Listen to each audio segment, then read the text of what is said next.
bem-vindos à nossa 7ª aula da Liga, a nossa antepenúltima aula. Para essa nossa aula de hoje, eu convidei o professor Eduardo Fleury. Ele é radiologista aqui, ele dá aula para vocês no 2º ano, tive aula com ele ano passado. E eu pedi para ele dar uma aula para a gente hoje sobre o papel do diagnóstico por imagem nas lesões esportivas. Eu acho que é um tema bem interessante, assim, principalmente para a gente que treina, porque muitas vezes a gente se lesiona e tal, e aí a gente tem que ir lá no médico, a gente faz o exame e no final a gente não tem a menor noção, assim, do que vê no exame, né? Então acho que é muito interessante isso. Então, bom, professor, obrigado aí por ter vindo aqui para dar essa aula para a gente. Obrigado. Bom, pessoal, boa tarde para todos. Qual ano vocês estão aqui? A maior parte das pessoas. Eu saber primeiro, mais, terceiro, quarto? A gente é do terceiro. Terceiro, tá bom. Então a gente vai fazer uma aula que eu acho que o principal da gente, que a gente tem aqui para mostrar na Liga, é fazer um racional dos exames que a gente tem que fazer na parte do esporte, entender quais são os mecanismos de trauma e por que a gente tem os traumas e como que a gente vai ter que usar a imagem em cima dos traumas. Então, a gente vai pensar no trauma esportivo, a gente vai ter uma lesão aguda, né? Então todo mundo, quem faz esporte, então, todo mundo faz esporte aqui ou não? Uhum. Quero parabenizar o pessoal que eu encontro na corrida, volta e meia no parque, no treinamento, no Ibira, correndo, longe de vocês, né? Mas muito bom que vocês ganharam a internet. Acho que é uma coisa muito importante para a faculdade, para vocês estarem vivendo isso. Então, quando a gente está fazendo qualquer tipo de esporte, a gente vai ter praticamente 3 tipos de lesões que a gente vai se deparar. Uma que é aguda. Então, tipo, a gente está fazendo um esporte, deu um problema e aquele problema a gente precisa resolver ele naquele momento.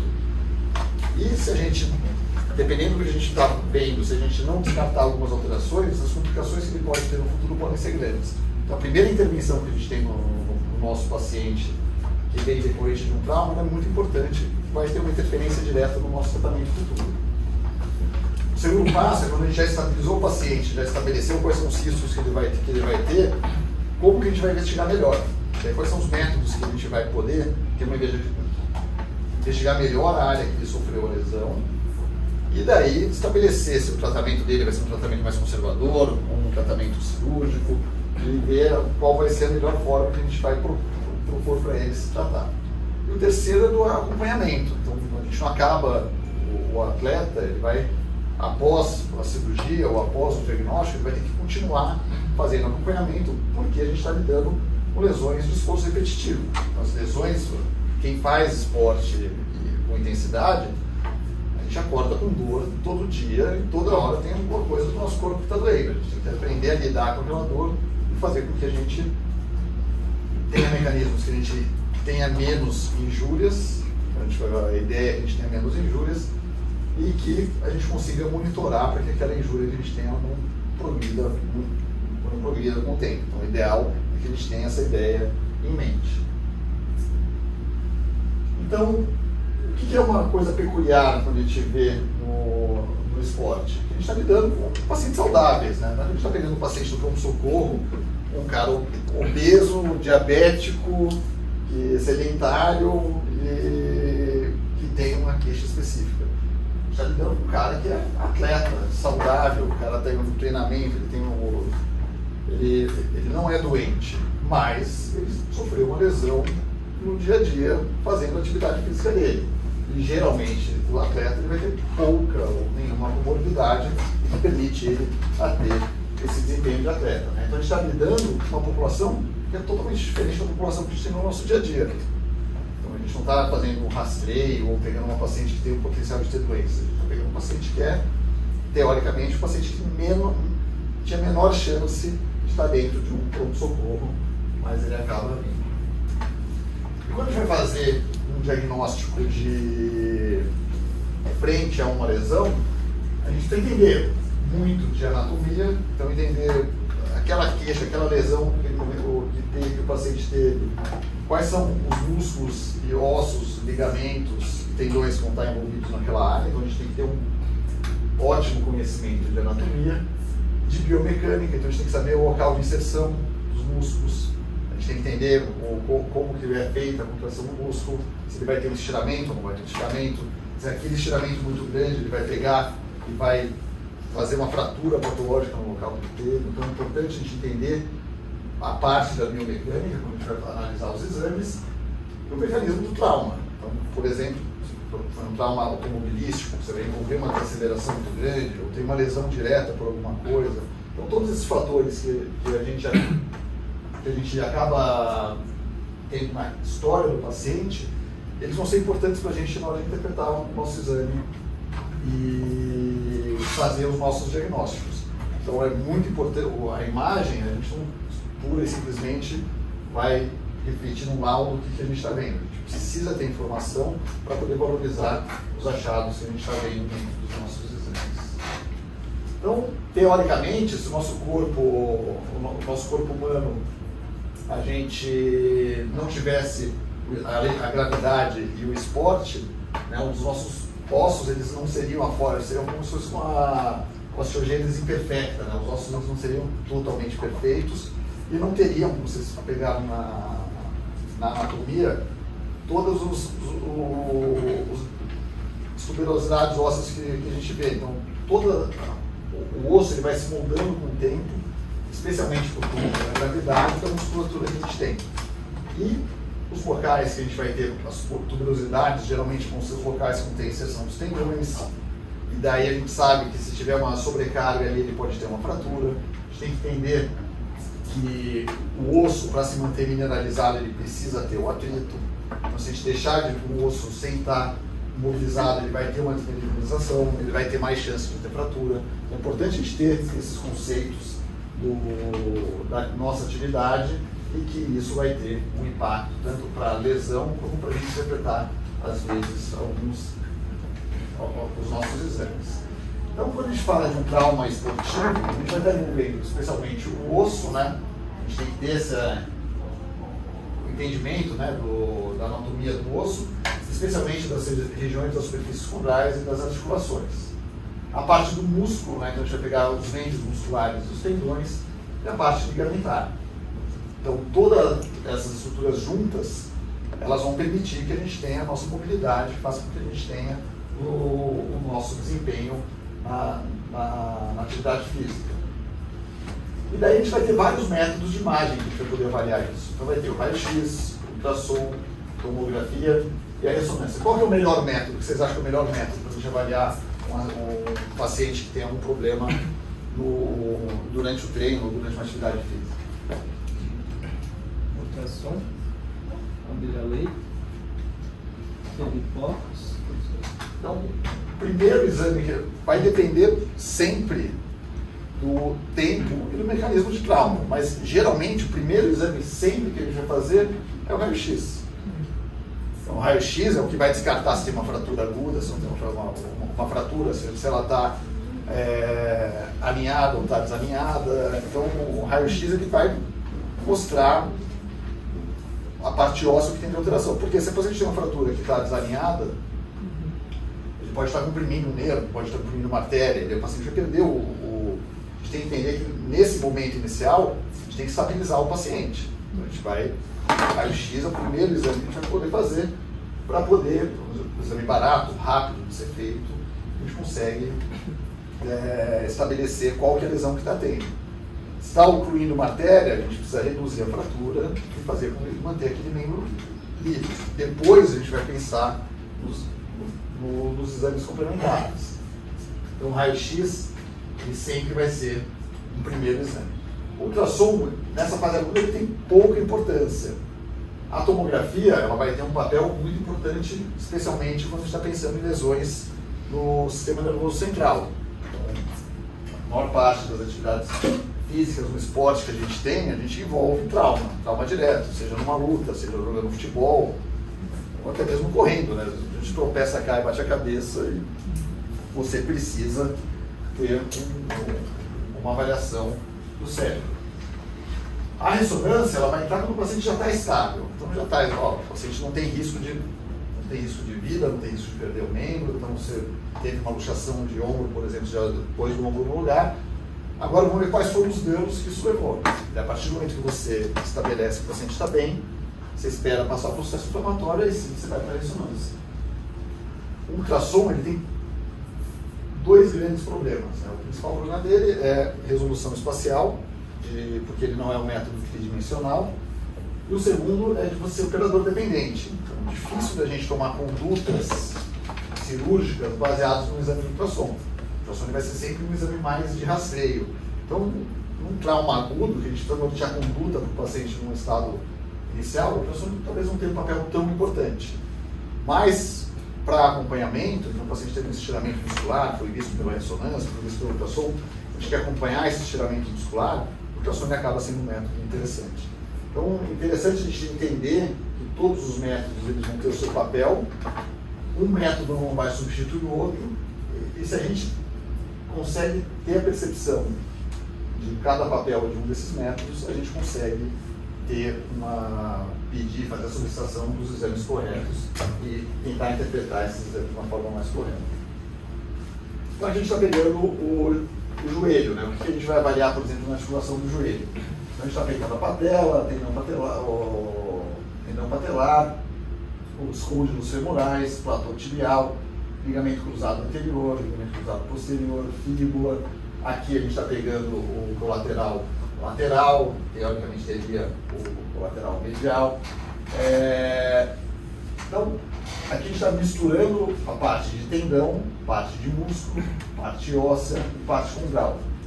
A gente precisa entender o que a gente vai estar avaliando em cada uma dessas partes. Por exemplo, um trauma de joelho, o primeiro exame que a gente vai fazer é um raio-x, né? Ver se tem algum tipo de fratura, tem alguma alteração desse joelho. A gente praticamente tem se a patela está alinhada, se existe um deslocamento da patela, se tem uma luxação da patela.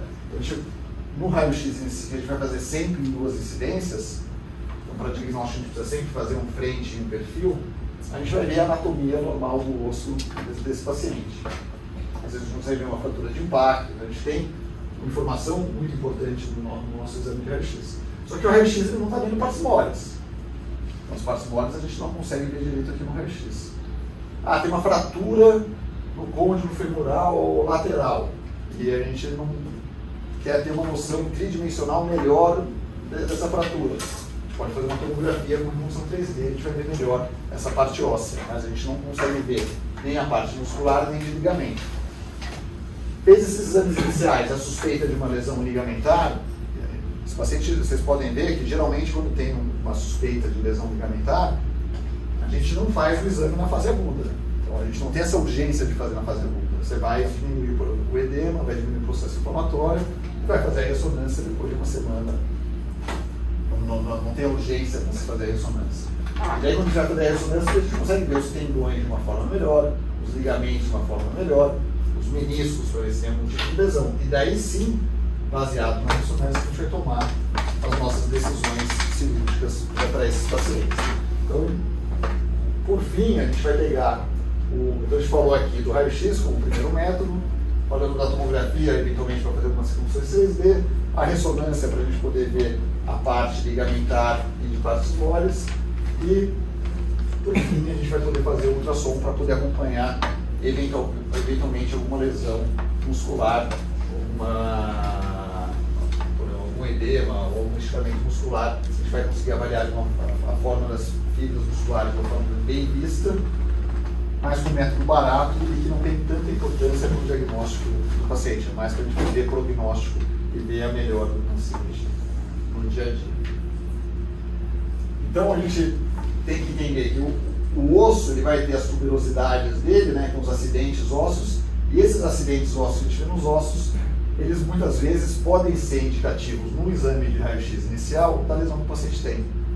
Então se a gente pegar a tuberosidade anterior da tíbia, no estiramento de patela, por exemplo, o Ronaldinho, se vocês lembrassem quando ele teve a fratura da patela, teve estiramento do tendão e provavelmente a tuberosidade anterior da tíbia foi junto. Então se a gente vê no exame o paciente tem uma luxação de patela, a gente gente faz um raio-x no perfil, a gente vê que tem uma irregularidade da tuberosidade anterior da tíbia, a gente imagina que a lesão que teve uma avulsão dela no tendão patelar. Então, interessante a gente saber que esses acidentes ósseos no exame de raio-x, eles vão indicar para a gente aonde está a lesão que a gente vai estar avaliando. Então a gente falou dos ossos, né, entendendo direito lá toda a anatomia deles. Quando a gente pega aqui a parte dos ligamentos, no raio-x isso não aparece. Então o raio-x ele vai ter uma penetração alta e todo que é parte moles não vai aparecer. A gente vai ver aqui no exame de raio-x praticamente não vai ter nenhuma imagem. O ultrassom a gente não tem acesso, porque o osso ele vai fazer com que o som não passe por ele vai absorver todo o som. E o melhor exame que a gente vai ter para fazer aqui vai ser a ressonância magnética.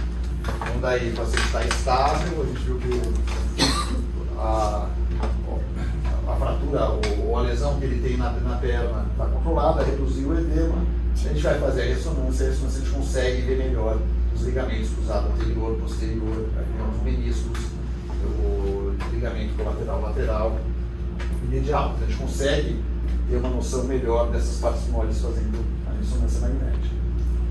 E é super importante a gente ter as biomecânicas, né? Então, como eu mostrei para vocês, o músculo ele vai ter uma hora que ele vai ter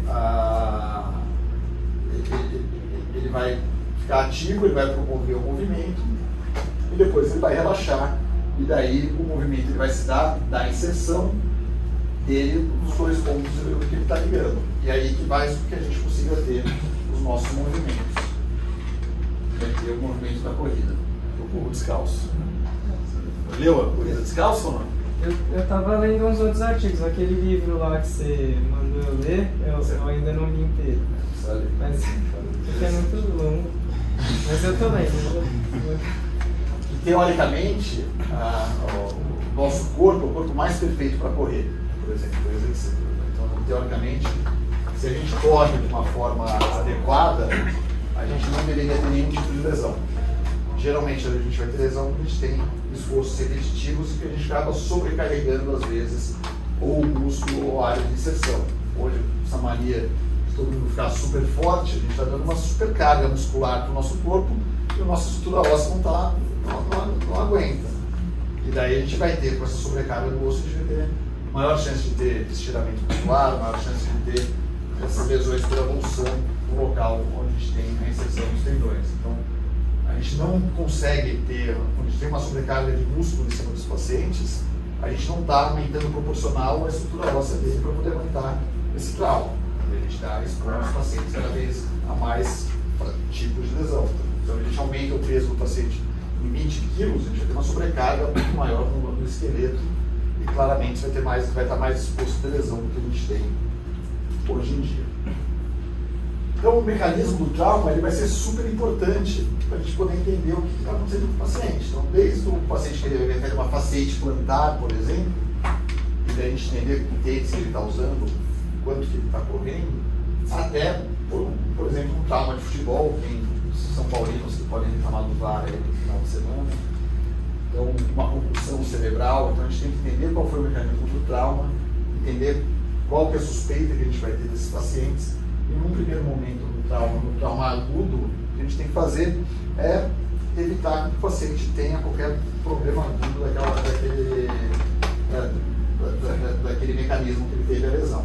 Então, quais são os tipos de lesão que a gente vai ter dentro de um esporte? Pode ter trauma torácico, fraturas, né, podem ser abertas ou fechadas, a luxação, que seria a articulação saindo do local, entorses, que vai estar muito ligado à lesão ligamentar, graves, trauma aracnomedular, que daí aqui a gente vai ter uma propedêutica diferente dos outros exames de uma intervenção por imagem desses pacientes, traumatismo crânioencefálico e trauma abdominal. Então o esporte não é só que a gente está falando de lesão ortopédica puramente simples, para ver se fratura ou não lesão de tendão. Então o esporte vai ter todo esse tipo de lesão. É importante a gente saber, quando a gente está jogando o nosso futebol, ou fazendo o nosso esporte, o mecanismo do trauma e quais os órgãos altos que eles podem estar sendo lesionados, não só a parte de ortopedia, a parte clínica do paciente. Então, o paciente que tem uma lesão aguda, por exemplo, no campo de futebol, obrigatoriamente a gente vai ter que mobilizar esse paciente, estabilizar os locais que podem ter uma possível fratura, para evitar que tenha lesão de artéria, especialmente artéria, e dar uma isquemia ou ter uma lesão nervosa, proteger a medula espinhal desse paciente, porque ele pode ter o risco de ficar tetraplégico. Então, mesmo no esporte que a gente está vendo, em São Paulo, que a gente está sempre acostumado a apoiar, a gente está fazendo com que a gente, no primeiro momento, estabilizar o paciente. E nesse primeiro momento, a gente vai ter que fazer o raio-x. A gente tem que descartar as principais complicações. E aí a gente vai ver se tem fratura exposta, se a fratura desalinhada, se aquele possível desalinhamento está com uma perfusão boa das extremidades, se está com um pulso bom daquela extremidade. Então, tudo isso a gente vai avaliar nesse primeiro momento. Se for um mecanismo de desaceleração grande, a gente vai poder pensar, ou o trauma abdominal direto, por exemplo, uma luta, pode estar pegando fígado, pode estar pegando laço, a gente pode tentar pensar que o paciente está chocado com lesões abdominais, e a principal preocupação que a gente vai ter sempre no primeiro momento é o TCE, do trauma raquimedular.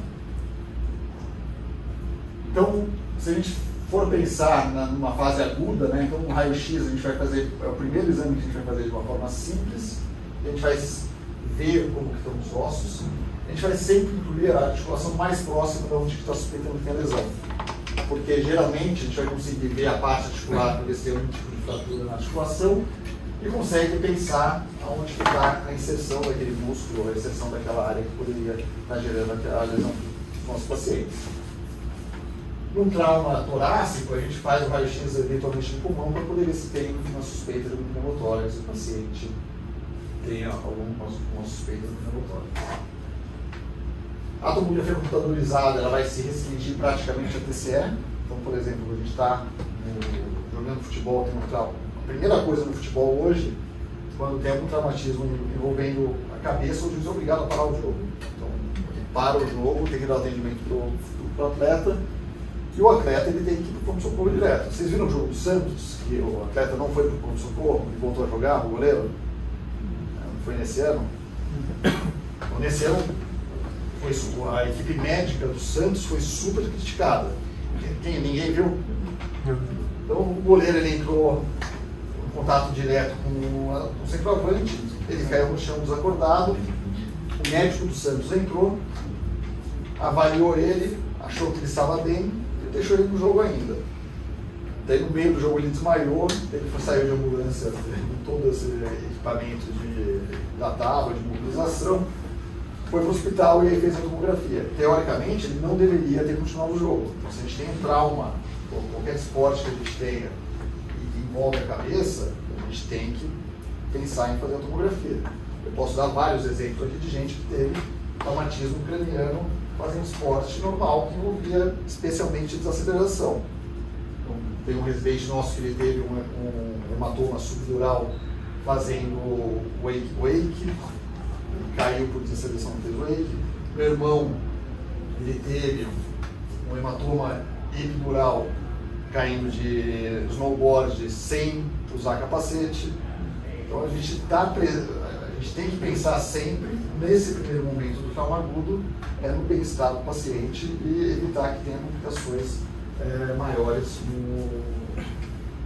no futuro. A única indicação que a gente vai ter da ressonância no esporte, numa fase aguda, é trauma raquimedular. Porque a intervenção que a gente vai ter desse paciente, então o paciente teve uma queda, a gente pega muitas pessoas que fazem hipismo, que vai ressaltar especialmente os obstáculos fixos, eles caem e tem uma lesão trauma raquimedular. E vai dar edema da medula, esse paciente pode ficar tetraplégico. Então é importante a gente ver uma ressonância. A única urgência que a gente vai ter em ressonância é para trauma raquimedular, porque se a gente reduzir o edema que vai ter na medula, esse paciente já vai ter menor chance de ter sequela do trauma raquimedular. A ressonância ela só vai entrar nesses pacientes que têm a suspeita de trauma raquimedular, e daí a gente vai ver o mecanismo que tem. E no ultrassom, o trauma que a gente vai ter nessa fase aguda, a gente não vai ter ultrassom de extremidade, a gente vai ter ultrassom abdominal. por exemplo, um paciente que está lutando taekwondo, recebeu um monte de chute na barriga, tem uma suspeita de ter uma lesão hepática. Ou, por exemplo, o paciente está andando de bicicleta, tem uma desaceleração grande, bate com um guidão na barriga, o baço ele tem uma mobilidade maior, ele pode ter uma lesão esplênica. Então, o ultrassom, pelo mecanismo de trauma, nesse primeiro momento a gente vai usar ele especialmente para trauma abdominal fechado. Então a gente teve essas lesões que a gente vai pensar no trauma superagudo. Então a gente vai pensar sempre ver essas fraturas dos ossos, né, pegando a articulação mais próxima e ver se tem algum tipo de pneumotórax. Na tomografia a gente vai fazer, especialmente no traumatismo crânioencefálico, a gente vai pensar em lesão adicional difusa, se tem algum tipo de sangramento, né, craniano, né, então se tem um hematoma epidural ou subdural. A ressonância magnética a gente vai ver o trauma raquimedular e o ultrassom a gente vai ver o trauma abdominal fechado para ver se tem lesão, especialmente hepática ou esplênica, que pode fazer com que o paciente chore. Está aqui mostrando num raio-x, numa fase aguda, a gente está mostrando uma tíbia que tem uma fratura oblíqua na frente, na anteroposterior. Quando a gente faz o perfil, a gente consegue ver melhor essa fratura e talvez tenha uma fratura aqui na fíbula que a gente não via direito na incidência anteroposterior. Então, sempre quando a gente vai fazer uma avaliação das fraturas, a gente vai ter que fazer nos dois planos, né? Então, no plano frente-perfil, frente normal e no perfil, para ter uma noção tridimensional do que a gente está vendo. E, nesses casos, é importante a gente alinhar a fratura. Então, a gente reduz a fratura nesse primeiro momento, vai deixar ela reduzida e depois vai decidir como vai ser feito o tratamento cirúrgico desses pacientes.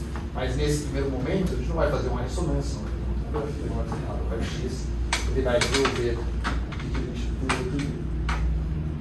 Mostrando aqui no TCE, a gente está mostrando um paciente que teve um traumatismo, um paciente aparentemente jovem. Aqui ele teve um trauma na cabeça. Aqui a gente está vendo, vocês sabem que imagem que é essa daqui? Isso aqui é a calota craniana. Isso aqui tem a face agária no crânio.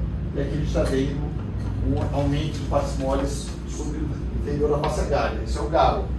O galo é esse hematoma dentro da face agária. Então, geralmente o mecanismo do trauma ele vai ter uma lesão direta na área que a gente vai ter onde está o galo, está mostrando aonde que tem a lesão.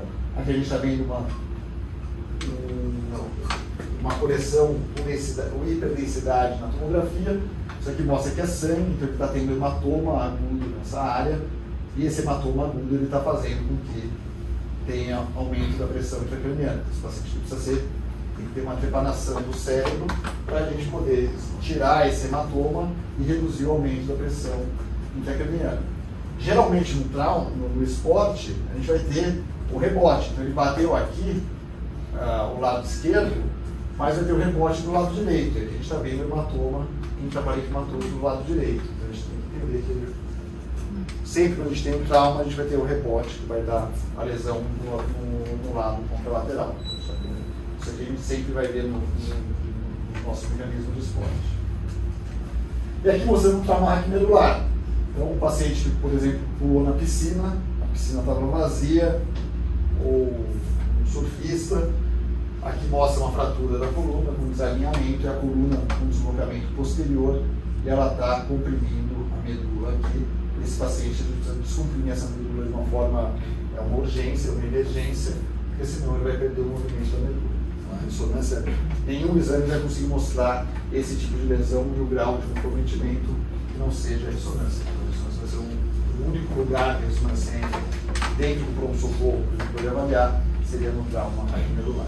Está tranquilo para vocês, por enquanto? Se tiverem qualquer dúvida, podem ir perguntando. Aqui mostrando no trauma abdominal fechado o ultrassom, né, o que seria, então, por exemplo, aqui seria o baço, com líquido em volta, então provavelmente esse paciente ele pode ter tido uma queda, uma desaceleração muito grande. Essa queda com desaceleração muito grande, o baço ele é super móvel, ele pode dar uma fratura ou uma laceração no baço e acabar tendo esse líquido que a gente está vendo aqui em volta do baço, é um hematoma, provavelmente decorrente do trauma. Então, se o paciente está esportista, teve um mecanismo de trauma, e o mecanismo de trauma mostrou que ele está chocando, a gente tem que ver se o fígado e o baço dele têm algum tipo de alteração. Então, essa fase aguda é uma fase super importante, porque é onde a gente vai estabilizar o paciente, vai ver quais são os riscos de ter lesão mais definitiva, e daí, a gente mostrando que ele não tem um risco super agudo naquele primeiro momento, a gente vai pensar num segundo momento de como que vai ser as intervenções dentro dele. Daí aqui entra mais o ortopedista em si com o planejamento do que ele vai fazer. Então, no primeiro momento, a gente tem que se preocupar com o paciente, então, no trauma. E os mecanismos, hoje, o que a gente tem hoje estabelecido de forma de prevenção de dano, é essa primeira intervenção com o paciente de estabilizar ele. Isso você tem que ter em mente. Qualquer esporte que você vai fazer, se alguém cair fazendo esporte, estabilizar o paciente, entender o mecanismo de trauma e o que a gente pode estar pensando que pode acontecer com ele. Na fase subaguda, a gente vai começar a planejar o tratamento. Então, o paciente já não tem mais riscos de frente ao trauma que ele teve, e a gente vai planejar qual vai ser o melhor tratamento para ele. Então, a gente vai pegar informações complementares, né? Então, se tem alguma outra lesão óssea associada àquela, ver como está a articulação desse paciente, como está o envolvimento de tendões e ligamentos, e avaliar a musculatura. Então, aqui a gente vai conseguir ter um contexto geral do paciente, e aí sim a gente vai poder estabelecer qual vai ser o melhor tratamento para ele, sempre pensando nele retornar para a atividade normal. Então, aqui a gente vai poder pensar, a tomografia computadorizada, ela vai poder ajudar em reconstruções 3D. A gente consegue ter uma real noção de como está a morfologia daquele osso e daquela articulação que a gente estava vendo, que provavelmente está lesionada pelos nossos exames anteriores. E aí vem a ressonância como principal método. A ressonância, aqui a gente vai conseguir ver qual o real comprometimento ósseo. A ressonância ela é muito sensível à água. Então, o edema ósseo ele fica muito claro na ressonância. Se tiver uma fratura por impacto, a ressonância ela consegue mostrar muito melhor até do que a tomografia. A parte articular, né? Então, como está o ligamento, como está o tendão, como está o músculo, a gente tem uma visualização direta, reprodutível e fácil. A ressonância ela consegue ser um exame campeão para a gente poder estabelecer qual vai ser o melhor tratamento para esses pacientes. Então, geralmente, passou dessa fase superaguda, a gente vai para a ressonância numa fase mais subaguda e tardia. Então, por exemplo, tem paciente que lesa o ligamento esquiando. Ninguém opera na estação de esqui. Na estação de esqui vai fazer raio-x. Vem para cá, vai voltar para sua casa, e na sua casa vai fazer ressonância e aí sim vai estabelecer qual foi o seu melhor tratamento. Então, é importante vocês terem isso na cabeça, porque ela vai ser um exame quando a gente estiver estável, então quando a gente está numa fase superaguda. Aqui mostrando a tomografia, né? Então a gente pega uma fratura que cominutiva, aqui pelo raio-x a gente não tinha uma ideia tão boa de como que ela estava. Na tomografia computadorizada a gente consegue ver exatamente como está essa articulação de uma forma 3D, ver se tem fragmento ósseo dentro das articulações, ver se tem alinhamento, desalinhamento. É um exame que ele consegue ver as partes ósseas muito melhor do que o raio-x convencional. E muitas vezes ele pode ser usado no planejamento cirúrgico dos pacientes. Então a tomografia para ver osso ela acaba sendo muito boa nesses planejamentos. E a parte da ressonância magnética. Então a ressonância magnética, aqui a gente está vendo um exame de joelho. Tem um pointer ali. Tá bom.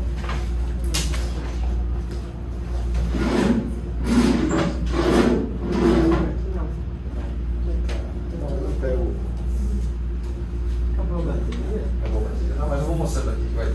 Até que eu passo aqui para você. Ah, você pode passar aqui.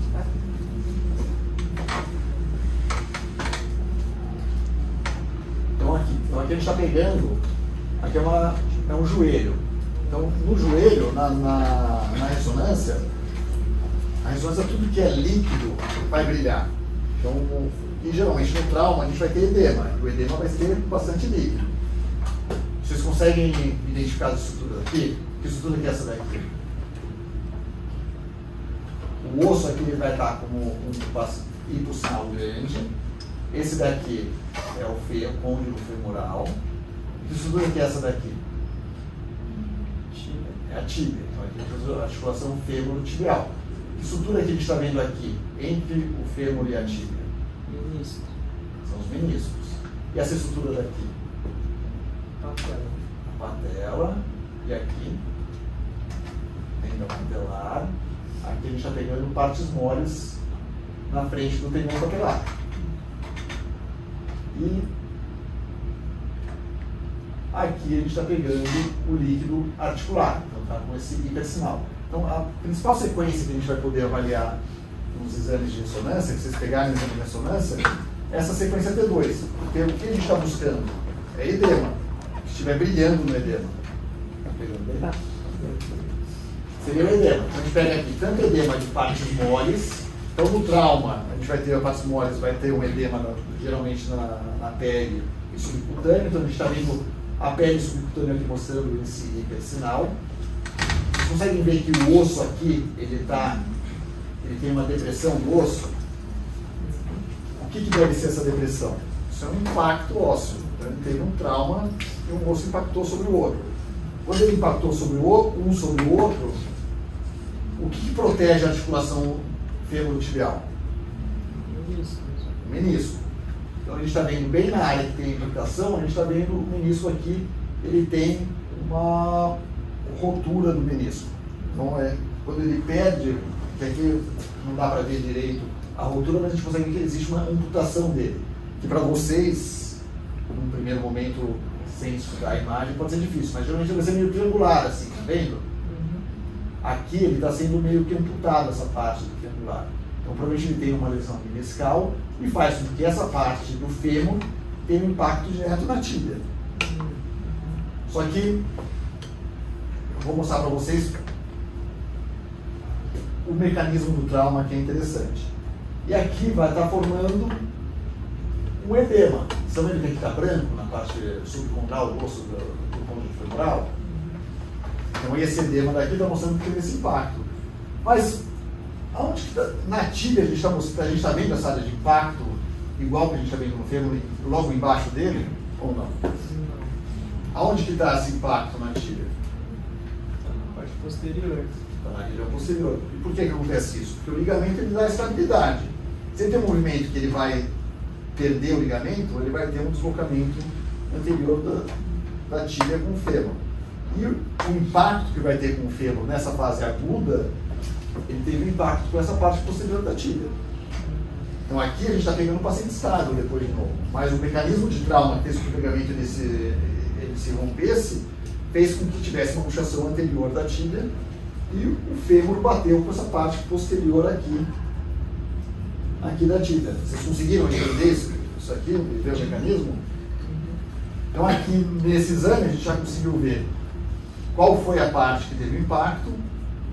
O menisco ele parou de proteger essa articulação. Provavelmente, né, claro que deve ter tido a ruptura ligamentar. E junto com isso daí vai dar um edema, vai ter um derrame articular associado, que é esse branco que a gente está vendo aqui. Então aqui a gente está vendo uma lesão de ligamento, ela vai ter todos esses achados associados, porque ele vem decorrente do trauma. E a ressonância, ela consegue mostrar para a gente de uma forma muito melhor do que qualquer outro método. Então nesse planejamento que a gente vai ter, a ressonância ela é fundamental para que a gente faça os diagnósticos. Então aqui a gente está mostrando um corte axial da articulação do joelho. Vocês conseguem ver o côndilo femoral lateral e medial? Então aqui seria o côndilo. Esse daqui é o côndilo. Esse daqui é o côndilo lateral. Esse daqui é o medial. E daí a patela, vocês conseguem ver a patela. O que vocês acham que teve de lesão desse paciente? É um trauma agudo, a gente vai ver que tem um edema subcondral, tanto na patela quanto no côndilo femoral lateral. os pacientes devem ter uma instabilidade da patela. Então, provavelmente, a patela ela vai deslocada para a lateral e ela tem impacto. Então, o vértice da patela aqui ele vai ter um impacto com o côndilo lateral. E daí isso está fazendo que tenha um edema. Esse edema está causando uma irregularidade da superfície condral da patela.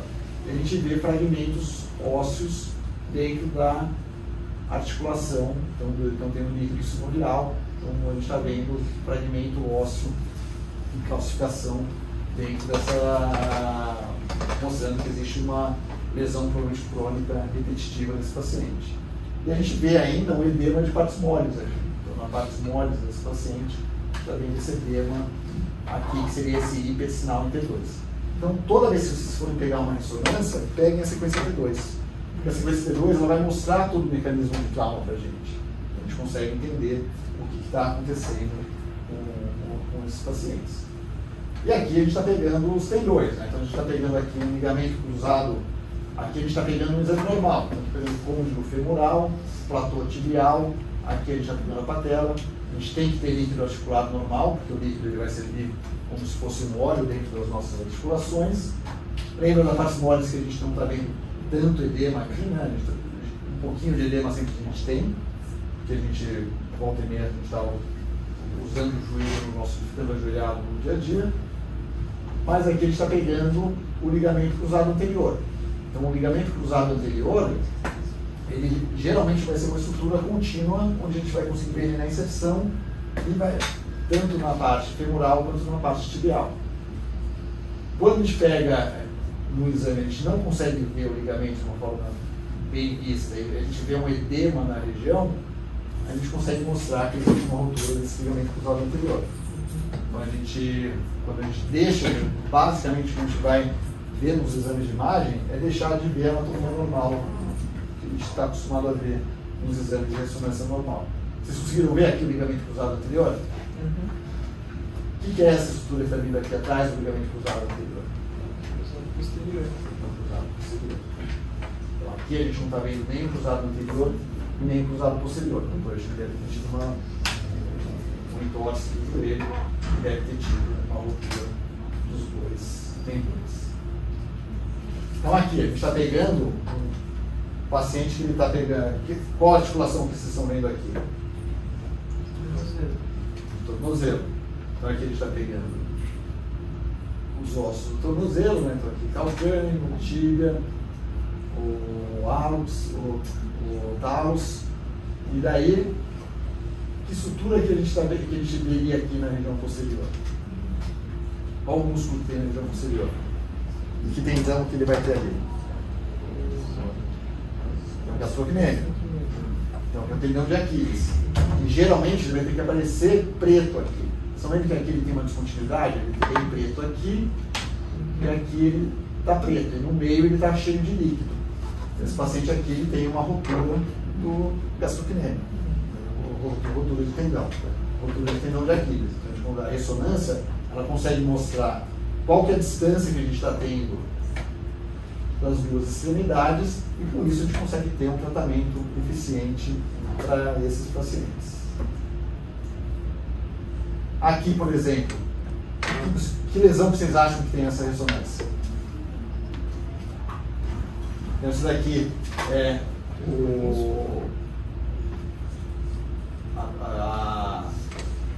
só pegar porque eu não posso checar no coração. Então aqui a gente está pegando o músculo da coxa e a gente está vendo os grupos posteriores da coxa, os laterais, com esse hipersinal. O que quer dizer esse hipersinal dentro do músculo da coxa? Provavelmente o estiramento. Está tendo um edema. Então, especialmente jogadores de futebol, quando eles têm os estiramentos musculares, o que a gente vai ver na imagem é isso daqui. E enquanto não cicatriza... Quem já teve estiramento muscular aqui? Eu acho que já, né? Mas eu não sabia. Porque o estiramento está dando um edema ali. Ele está comprometendo a fisiologia do músculo. Então o músculo não vai conseguir ter eficiência de contração que ele teria sem estar com edema. Então, na ressonância, a gente consegue mostrar que tem um edema e o paciente tem que ficar, especialmente o atleta de alta performance, ele tem que parar de fazer a atividade. Porque ele precisa cicatrizar esse edema, porque se ele ficar forçando esse edema, ele vai piorar a situação, ao invés de melhorar a situação. Na fase crônica do trauma, então a gente viu essas fases agudas. A gente tem que pensar na evolução do tratamento que foi proposto para eles. E entender se aquele primeiro momento que a gente fez as intervenções, ele teve alguma complicação, ele teve alguma resolução. Então, não é que a gente fez o tratamento que está resolvido. A gente saber se a cirurgia foi bem feita, se teve alguma complicação da cirurgia, se o tratamento expectante foi um tratamento que foi adequado, e daí a imagem ela vai entrar com um papel principal para a gente poder estabelecer se foi tudo bem ou não. Então, no raio-x, a gente vai entender se teve uma boa consolidação de fratura, ultrassom, a gente vai poder controlar aquelas lesões musculares que foram vistas na ressonância, mas a gente faz um método mais barato e mais disponível, o ultrassom consegue ser um método bom. E a ressonância magnética, claro que ela vai conseguir ver se o novo ligamento ele ficou estável, se ficou instável, se ele está roto ou se não está roto, e todas as estruturas, as superfícies condrais, se estão estáveis ou não estão estáveis, a ressonância vai ser um método bastante importante também no acompanhamento. Então, por exemplo, aqui a gente está vendo uma fratura instável que está formando um cabo ósseo, mostrando que provavelmente tem uma instabilidade dessa fratura. Então, provavelmente, a gente vai precisar ter uma reintervenção nessa fratura, porque ela não teve uma ossificação adequada. Aqui, por exemplo, uma lesão crônica de manguito rotator no ultrassom. O ultrassom a gente conseguiria ver, seria a tuberosidade maior do húmero, seria o supraespinhal. A gente está vendo que tem uma descontinuidade do supraespinhal pelo exame de ultrassom. Então, o ultrassom é um bom método para a gente poder mostrar se está íntegro ou não está íntegro o tendão. E daí a gente vai para a ressonância magnética e na ressonância vai confirmar se teve essa ruptura de tendão ou não. Então, o ultrassom ele passa a ser um método de muita importância para a gente fazer o acompanhamento dessas pacientes com as lesões crônicas. Então, aqui, por exemplo, uma lesão muito à substância do músculo da coxa, mostrando, provavelmente aqui tem o edema, tem essa área líquida, essa coleção aqui no interior. Com o passar do tempo, a gente vai ver ela cicatrizando e ela desaparecendo. Então, o controle de ultrassom ele é bom para monitorar esses pacientes que têm esses estiramentos musculares. E a ressonância, a gente vai conseguir entender melhor se teve alguma complicação. Então, aqui, por exemplo, o paciente fez uma cirurgia, tinha uma fratura crônica de calcâneo. E daí aqui na evolução desse paciente, a gente está vendo a gordura, seria a gordura retocalcânea, ela não deveria estar brilhando, aqui ela está brilhando. Então, quando ela está brilhando no intersinal, quer dizer que ela tem edema. Então, esse paciente ele pode estar evoluindo com uma complicação da cirurgia do trauma, e isso vai estar limitando ele de fazer esporte. Então, a ressonância, trabalhar de uma forma crônica, ela é bastante importante também. E aqui mostrando só, por exemplo, um paciente com artrose de quadril, que começa a ter muito estresse na articulação coxo-femoral. A gente começa a ver a ressonância, vai mostrar aonde tem a parte de edema maior, essa parte branca na sequência T2. Então a parte óssea vai ficar mais branca nessa sequência T2. E esse edema provavelmente é por sobrecarga. E aqui que vai gerar uma fratura de estresse, pode gerar uma fratura no futuro do paciente. Então toda vez que a gente pegar uma sobrecarga grande no paciente, por qualquer esforço de repetição, a gente vai pegar o osso tendo esse intersinal na sequência T2. Então a principal sequência que a gente vai sempre trabalhar na ressonância, especialmente para vocês que não têm tanta experiência dentro da imagem, seria a sequência T2. Então, o que a gente entende da imagem no trauma esportivo, né? Então a gente tem que determinar a fase do trauma e ver quais são os métodos que a gente vai poder intervir numa primeira fase, que seria a fase que seria mais importante do ponto de vista do cuidado com o paciente, tentar sempre estabelecer qual é o mecanismo do trauma. Então a gente tem que descartar as emergências na fase aguda, fase subaguda a gente vai fazer planejamento terapêutico, aí entra muito a ressonância magnética, e na fase crônica vai ter um papel importante do ultrassom e da ressonância para a gente poder fazer o controle, para ver se as condutas foram tomadas na fase aguda, referente ao trauma, né, elas foram eficientes para poder fazer que o paciente volte a poder ter atividade que ele estava acostumado a ter. Praticamente isso.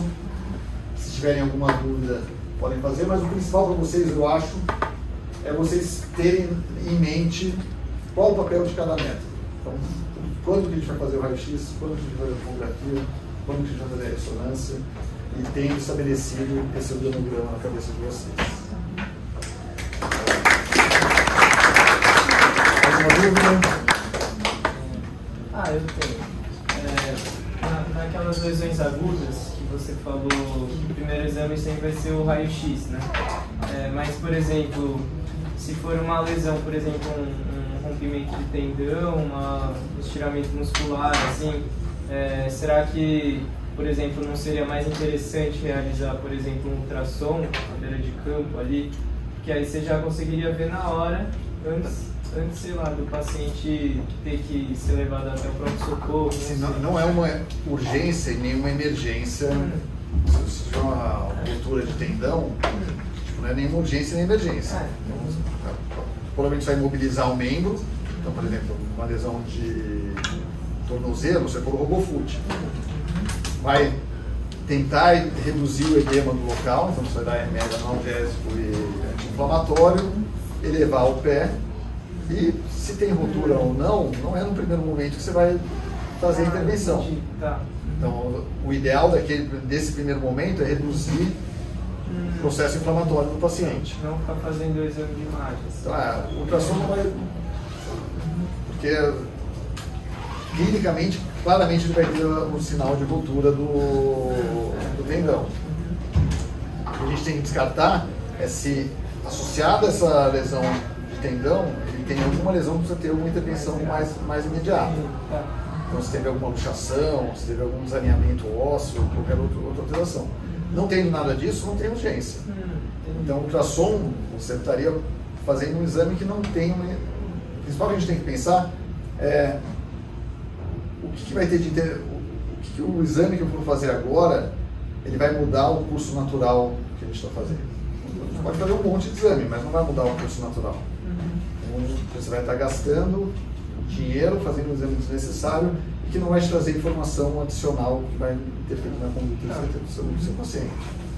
O principal que você tem ali no primeiro momento é ver se tem alguma outra lesão associada, ter fusão do membro, ver o que está acontecendo, estabilizar, diminuir o edema para fazer. Quando a gente vai fazer a ressonância numa fase super aguda, tem muito edema, o que dificulta também a análise. Quando a gente vai fazer a ressonância numa fase mais subaguda, você já diminuiu o edema. Daí você tem uma noção mais anatômica do que a gente está avaliando. Tá bom. Então, nesse primeiro momento, principalmente, é manter as estruturas viáveis e sem nenhuma lesão que possa piorar. Tá. E imobilizar, né? Sempre a imobilização ela vai ajudar. Tá. Entendi. Alguma dúvida a mais? Não? Muito obrigado pelo convite. Então, espero que eu tenha contribuído com alguma coisa para a Liga. E estou sempre à disposição de vocês. Legal. Obrigado, professor, pela aula.